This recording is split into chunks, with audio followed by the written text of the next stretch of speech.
you young people do it now. When you get old as we are, you won't have to hear that other language. And everybody better holler. In the 3rd chapter of the book of Acts, see, that was part of the sermon. We're just about through. I want you to see some things here. And this just caught my eye while I was away in Pensacola this week, and I was reading and listening to some things. And this passage of scripture really caught my eye. In the 3rd chapter, you may remain seated, and I hear these words. Now Peter and John went up together to what? At the hour of what? The 9th hour.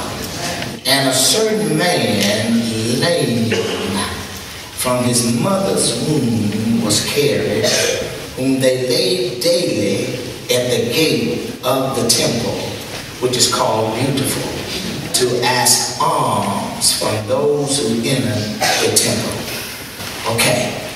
Now, what I want you to think with me today with is this. A crippled church with a lame man. Amen. Lame man laid in a crippled church. Crippled church, lame man. Sister, say it again so I can see where you at. Don't nobody want to talk to me but you. All right. But I want you to hear what I'm having to say to you today, because there's something about this passage of scripture that should catch our eye. This was a what? Yeah, this man, the Bible describes him as being a lame man from his birth. Are you with me? Right. And this lame man was laid daily at the gates of the temple. Somebody said church. Daily laid there by his friends to, in short, beg so that he could make a living. Are you with me now? Now, what I want you to see is that he was laid at the church. So something was wrong with the church. Are you with me now?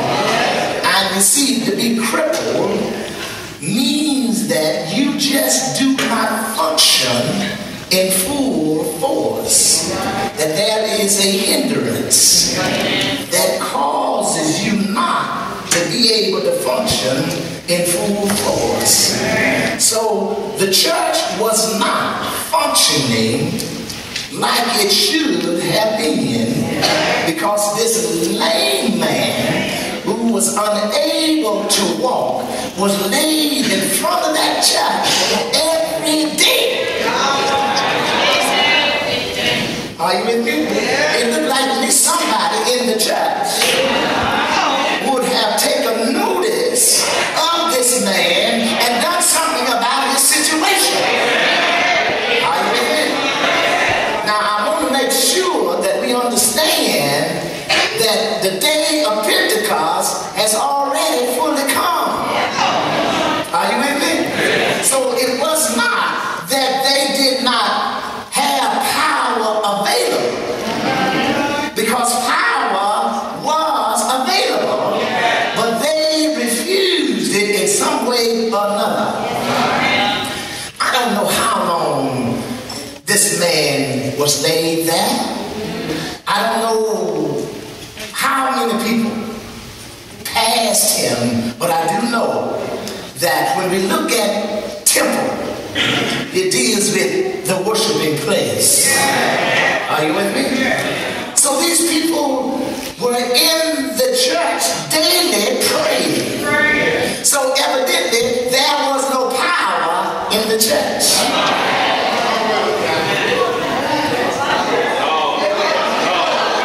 There was no power in the church because the church was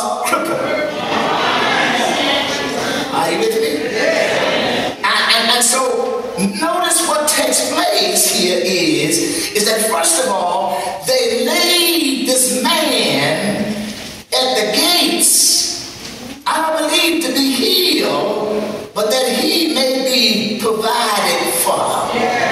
Are you with me? So therefore, the first word that I want you to deal with me is penance. Rather than looking for his healing, they brought him there to look for penance. In other words, money enough so that he could live off of. Not that he might be made whole, mother, but that he may get some money so he can live off of. Are you with me? Yeah. Listen, brothers, I want to ask you all right now, start putting your money back for the men's retreat, yeah? Right now. Start putting it back right now. Don't wait till it's time. Don't hear? Because I'm not going to have no money this year to pay for nobody but myself. Yeah, are you with me? Start right now. Putting some money back for the retreat. Why? So you don't have to depend on nobody else. So you be able to go without nobody. They were looking for pennies.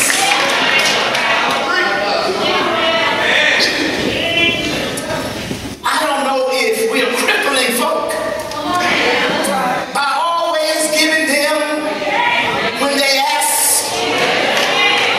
I believe personally that there ought to be something that they can do to be able to stake ownership, whether that's 25, 50, 100 or whatever is given to them by the church. They ought to be able to stake ownership on that. And I mean by that, have done something that makes them appreciate that you've done something for them so they won't come back again.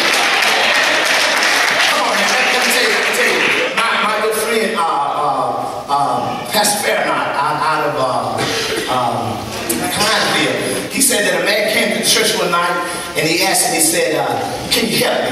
He said, yes, we can help. He said, go with them two men right there.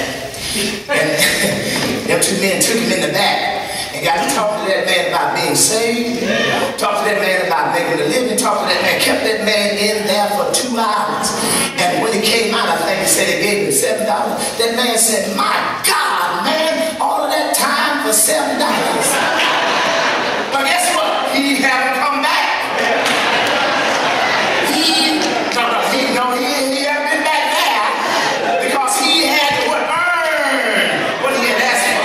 And I believe that sometimes we cripple folk by just keep on giving them and not calling them to accountability. Excuse me, let me help you there too. I heard you say you pay tithe, but when you read the book, it ain't for to pay your bills with. I'm sorry, I just got to tell you the truth now.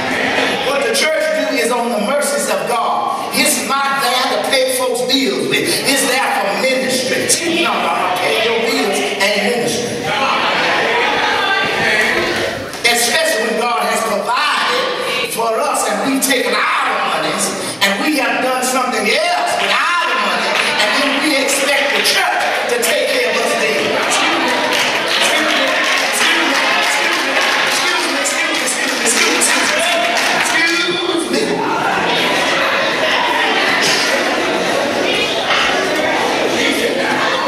No, see, we don't listen to all of this stuff on the TV, but when you look at that word do not say that we to pay folks' bills. Make sure you got something to eat. Make sure that the widows and the offerings is taken care of. Not folk